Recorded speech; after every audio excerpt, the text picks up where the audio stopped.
तो इस समय हमारे साथ मौजूद है धतुरे मिली जी, जो कि एक काफ़ी उभरते हुए एग्रीकल्चरिस्ट हैं और स्टेट के जाने माने जो है एक एंटरप्रेन्योर है। एग्रीकल्चर फील्ड में उन्होंने काफ़ी नाम कमाया है, कई अवार्ड भी मिले हैं। तो आइए हम उनसे बातचीत करते हैं और जानने की कोशिश करेंगे कि किस तरीके से वो इस मुकाम पर पहुँचे हैं और लोगों को वो क्या एडवाइस देंगे। तो आइए हम बातचीत करते हैं धतुरे मिली जी से। सर, सबसे पहले हमारे चैनल NE+ ईटानगर में आपका स्वागत है। और सबसे पहले आप हमें ये बताइए कि सर, एज ए फार्मर आप जो है किस चीज़ से आपने प्रेरणा लेके जो है ये एग्रीकल्चर फील्ड को चुना? थैंक यू, बहुत बहुत धन्यवाद। देखिए, मैं तो शुरू में ये ऑरेंज गार्डन शुरू किया, उसका बाद में स्टीविया किया, उसका बाद में वेनिला किया, उसका बाद में एरेका नट किया, उसका बाद में चाय बागान खुला, उसका बाद में अभी पाम ऑयल में हम घुस गया, ऑयल पाम में हम घुस गया। तो गवर्नमेंट ने कुछ प्रोग्राम लॉन्चिंग किया था, तो गवर्नमेंट ने कुछ प्रोग्राम लॉन्चिंग किया तो DC चैम्बर में मीटिंग हुआ, हॉर्टिकल्चर डिपार्टमेंट, एग्रीकल्चर डिपार्टमेंट का लोग भी आया, अच्छा चीज़ है, करना चाहिए बोला। तो मैं भी बहुत ज़ोरदार से लग गया, 200 हेक्टर हमने लगाया। अभी प्रोडक्शन शुरू हो गया। तो गवर्नमेंट ने काफ़ी मदद तो किया है, लेकिन कुछ और भी बाकी है। गवर्नमेंट ने अभी इंटर क्रॉपिंग का सब्सिडी देता है और ये मेंटेनेंस का सब्सिडी दे रहा है। तो अभी तो मेरा वहाँ में आके अरुणाचल गवर्नमेंट ने ड्रोन से वीडियो लिया है, बहुत सक्सेसफुल दिखाई पड़ा है। तो अभी गवर्नमेंट ऑफ इंडिया ने और बहुत एक पैकेज अनाउंस किया है 11,040 करोड़ का, तो वो भी अभी लॉन्चिंग होने वाला है।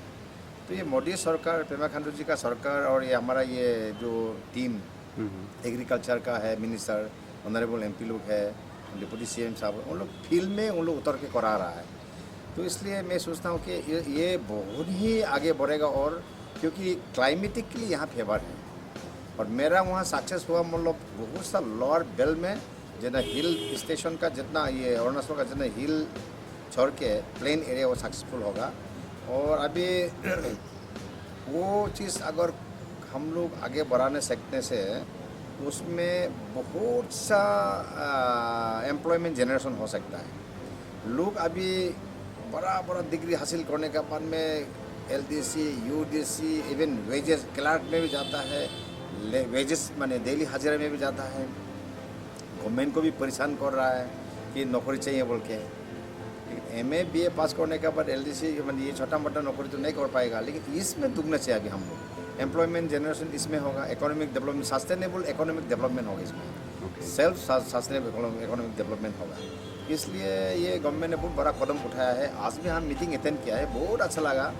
इसमें बहुत माने विस्तार से ऑनरेबल स्टेट प्रेसिडेंट वागे साहब ने भी बताया है, ऑनरेबल एग्रीकल्चर मिनिस्टर ने भी बताया है, ऑनरेबल ये हेल्थ मिनिस्टर अलोलिमांग साहब ने भी बताया है। बाकी हमारा स्टेट का जो किसान मोर्चा प्रेसिडेंट डोंगुली जी ने भी, और नेशनल जनरल सेक्रेटरी ये शंभू जी ने भी काफ़ी सुंदर से हम लोग को समझाया है। तो हम अरुणाचल जो है इसी में ही नज़र रखना है। तो अभी PWD RWD में काम मांगता है, टेंडर करता है, वो अभी वो ज़माना चला गया, वो ज़माना चला गया। अभी अपना पाँव से उठना होगा। गवर्नमेंट भी प्रेशर डाल रहा है करो बोल के। अभी जैसे मैंने रामबुतान। रामबुतान बोल के एक फ्रूट्स होता है, एक्जोटिक फ्रूट्स होगा। ये पहले थाईलैंड में देखा है, साउथ इंडिया में देखा था। मैंने केरला से पुली लेके 100 प्लांट्स लगाया था। 9 इयर्स में फ्रूटिंग शुरू हो गया। इतना टेस्टी है, इतना मीठा है, कितना लोग मंगाए हमसे। और अभी उनको टेस्ट करने के बाद में हॉर्टिकल्चर डिपार्टमेंट ने ड्रोन से फोटो खींचा है, वीडियो लिया है। अभी गवर्नमेंट साइड उसको भी डेवलप करेगा। तो अगर हम अरुणाचल जो है हरी भरी का ऊपर में, जैसे हॉर्टिकल्चर एग्रीकल्चर का ऊपर में ध्यान देते हैं, तो economically will be very very soundful. Dhature ji, हमें आपने जैसे बताया कि कई जो मॉडर्न टेक्निक्स हैं, लेटेस्ट जो टेक्नोलॉजी है, उसको आपने शायद मेरे ख्याल से फार्मिंग सेक्टर में यूज़ किया है। तो यहाँ पर खासकर अगर हम फार्मिंग की बात करें तो बहुत सारे लोग जो है कार्डमम की खेती और टी कल्टीवेशन और कई चीज़ों में लगे हुए हैं, लेकिन उनका ध्यान जो है अभी जो है खींचकर जो है, जैसे आपने बताया कि आपने ऑयल पाम कल्टीवेशन, इसको जो है आपने करके दिखाया है, जो कि लोग इसको एक चैलेंज मान रहे थे। उनका ये भी सोचना शायद था होगा कि ये शायद सक्सेस ना भी हो, लेकिन आपने वो चीज़ करके दिखाया है।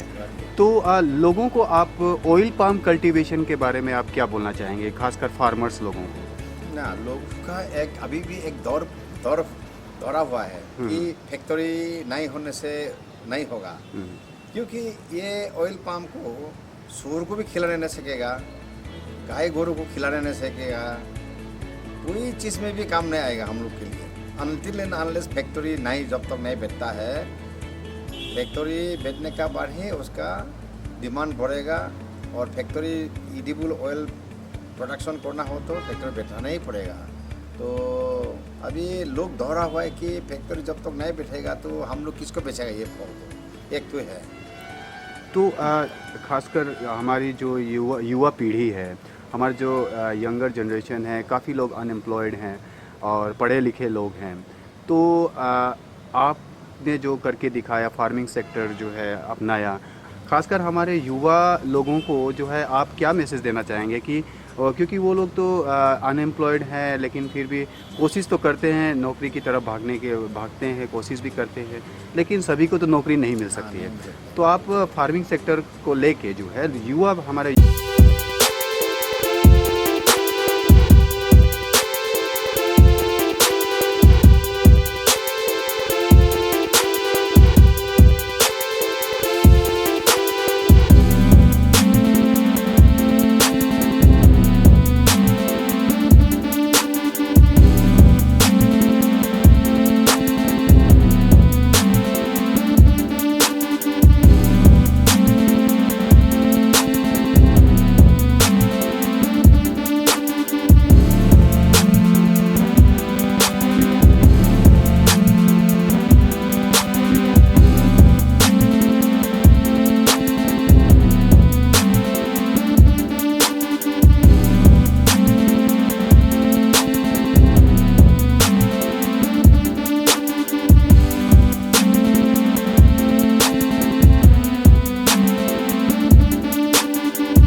बेटा बेटी भी कल को आपको खिलाएगा कि नहीं खिलाएगा पता नहीं है। ये चीज़ जो है, बारिश हो या धूप हो, आप बीमार हो या सुरक्षित रहो, लेकिन खिलाएगा ही खिलाएगा, वो पैसा आएगा ही आएगा।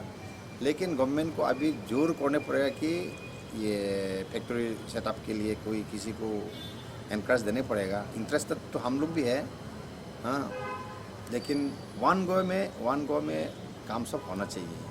और प्रोसेस लेंदी होगा, इतना ही ज़्यादा खर्चा होता है, इतना ही ज़्यादा टाइम टेकिंग होता है।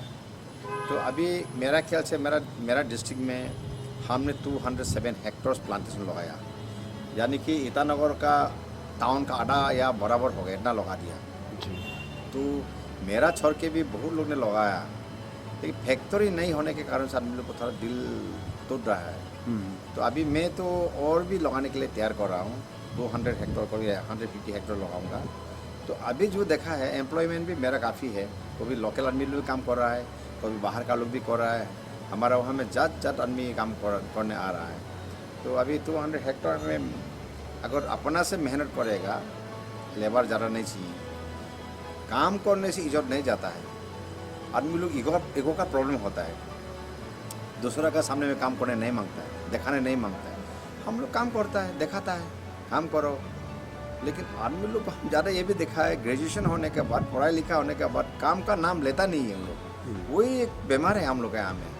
और एडिक्शन, ड्रग एडिक्शन जितना ज़्यादा निकल रहा है उसको अभी हम लोग इसमें जितना आप ग्रोइंग यूथ है ना, उनको इसमें मोटिवेशन करने देना है। अभी जिसका 1 हेक्टर है, जिसका 2 हेक्टर है, जिसका 10 हेक्टर भी है, इसको भी इनकरेज करना है, मोटिवेशन करना है डिपार्टमेंट लोग, तब तो कुछ इकोनॉमिक चेंजेस आएगा अरुणाचल में। सर, जब आपने एग्रीकल्चर सेक्टर को चुना और आपने कई चीज़ें जो है लगाई आपने जो है, तो शुरुआती दौर पर आपने अभी तक जो है, शुरुआत से लेके अभी तक जो है, सबसे ज़्यादा दिक्कत कौन से चीज़ में आपको लगी कि हाँ ये चीज़ जो है वाकई में दिक्कत वाली है और गवर्नमेंट को इसके बारे में सोचना चाहिए? दिक्कत तो मैंने रिलेटेड टू गार्डन ना, यस।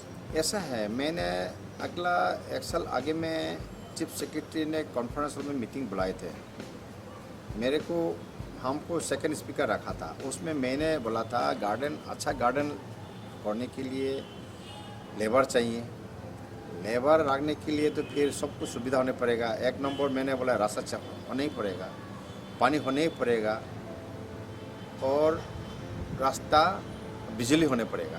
रास्ता पानी बिजली, रास्ता पानी बिजली जहाँ नहीं होगा वहाँ कुछ गार्डन भी नहीं हो पाएगा। लेबर को रखो या कोई बड़ा आदमी रखो, कोई छोटा आदमी रखो, पानी चाहिए, रास्ता चाहिए, बिजली चाहिए आजकल का ज़माने में। इसलिए गवर्नमेंट इसमें प्रायोरिटी देना चाहिए, नज़र रखना चाहिए क्या क्या चीज़ रिक्वायरमेंट है। बाकी तो आता है जाता है, डेवलपमेंट तो होगा ही, लेकिन रास्ता मस्त है और बिजली मस्त है और पानी मस्त है। लेकिन अभी चीफ सेक्रेटरी का चैम्बर में मैंने सेकंड स्पीकर रहा था, लेकिन उसका एक्शन अभी क्या हुआ क्या नहीं हुआ पता नहीं, जब तक दिखाई नहीं पड़ता हम लोग भी बोलना मुश्किल है। तो आपके हिसाब से गवर्नमेंट जो भी स्कीम्स एग्रीकल्चर सेक्टर में जब इम्प्लीमेंट करती है, तो क्या वो बेनिफिशरी तक पहुंच रही है? मैंने बेनिफिशरीज लोग तक पहुँचता है, लेकिन बेनिफिशरीज लोग में भी कोई डिफेक्ट भी है। बेनिफिशरीज लोग में ऐसा है, दिल से इच्छा होके करने पड़ेगा। मैं तो सीधा बोलता हूँ, अगर दिल से एक लालच आने पड़ेगा, आप में एक लालच रहेगा, हम ये फल से ऐसा निकालूंगा, मैं ये फल से फ्रूट्स आएगा, फ्रूट्स बेचूंगा, अब मैं इसको करके मेरा नाम कमाऊंगा, ये दिल में आपका एक तो आने पड़ेगा। नहीं होने से गवर्नमेंट फल दे रहा है, माने ये सप्लिंग दे रहा है, गवर्नमेंट पुली दे रहा है, आपको नाना किस्म का पुली देगा, तो खेती में ले जाएगा, लगाएगा, भैंस खा देगा, गाय गोरू खा देगा, अब मेंटेन नहीं करेगा। फॉर एग्जांपल अभी देखिए पाम ऑयल में भी गवर्नमेंट ने मेंटेनेंस कॉस्ट दे रहा है, लेकिन कितना लोग ने मेंटेनेंस कर रहा है? खास लोग तो ज़्यादा तक तो नहीं कर रहा है, पैसा ले लिया नहीं कर रहा है, कोई कुछ ले लिया नहीं कर रहा है। इसके लिए तो स्ट्रिक्ट डिपार्टमेंटली स्ट्रिक्ट सुपरविजन होना चाहिए, क्योंकि उसी चीज़ के लिए गवर्नमेंट खर्चा कर दे रहा है ना। तो फाइनली सर, आप क्या कहना चाहेंगे, लोगों से क्या अपील करना चाहेंगे? लोगों को मैं तो जितना सकता है, और गवर्नमेंट का तरफ से भी ज़्यादा बाइंडिंग्स भी नहीं होना है, एलपीसी निकालो, वो निकालो, ये निकालो, नहीं बोलना चाहिए। क्योंकि अरुणाचल का आदमी का पास में अरुणाचल का ही ज़मीन रहेगा, आदमी का ही ज़मीन रहेगा, कोई किसी बाहर से आदमी आके ज़मीन तो नहीं रखा है। जस्ट सिंपल एक तो 2 रिकमेंड रखना है, गाँव वालों का ऐसा करके करने देना है। और अभी मैक्सिमम सकता है तो मोटिवेशन, आप देखिए ना, ये अगर अच्छा से किया अरुणाचल का लोग, जितना भी प्लेन एरिया का अरुणाचल का लोग करेगा, तो देखिएगा 7-10 साल का बाद में कोई भी नौकरी के लिए गवर्नमेंट का पास नहीं जाएगा, अगर सही ढंग से लोग किया तो। अभी जैसे अरुणाचल में तो नीड बेस्ड एलोकेशन दे रहा है, पर अनिनी देखिए, तवांग देखिए, बोमदिला देखिए, वहाँ में एप्पल हो रहा है, अंगूर हो रहा है, कीवी हो रहा है, वो चीज़ हमारा प्लेन में नहीं होगा। इसलिए लोग अपार में भी हिल वैली में भी होता है, हाई एल्टीट्यूड लो एल्टीट्यूड में होता है। इसलिए ये अरुणाचल का लोग इसी में ही पागल हो जाना चाहिए बोलने जाने से। अरे अपना लिए लगा रहा है, गवर्नमेंट सब्सिडी भी दे रहा है, मेंटेनेंस के लिए भी दे रहा है, ऐसा भगवान भी नहीं देगा मेरा ख्याल से। मोदी सरकार ने तो और ही जोर से देते जा रहा है। हाँ, लेकिन जो ज़रूरी चीज़ है गवर्नमेंट भी कभी कभी जो प्लांटर है, हाँ, उसी से बात करने से ही आइडिया मिलेगा क्या क्या जरूरी खास है। जैसे मैंने आज ऑनरेबल मिनिस्टर साहब को बोला है, फेंसिंग बहुत इंपॉर्टेंट चीज़ है, और जितना भी पुलिस लगाओ, अगर गाय गोरू रहेगा, बैल बकरी रहेगा, वो बचेगा नहीं।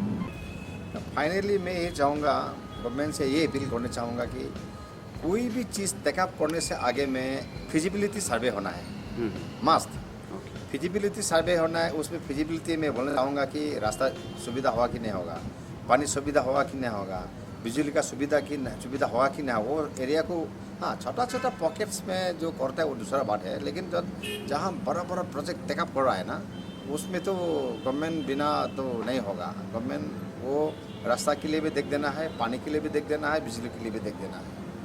वही मेरा अपील है गवर्नमेंट से। और ये Arunachal will be one of the most successful state in the country in district agriculture and horticulture.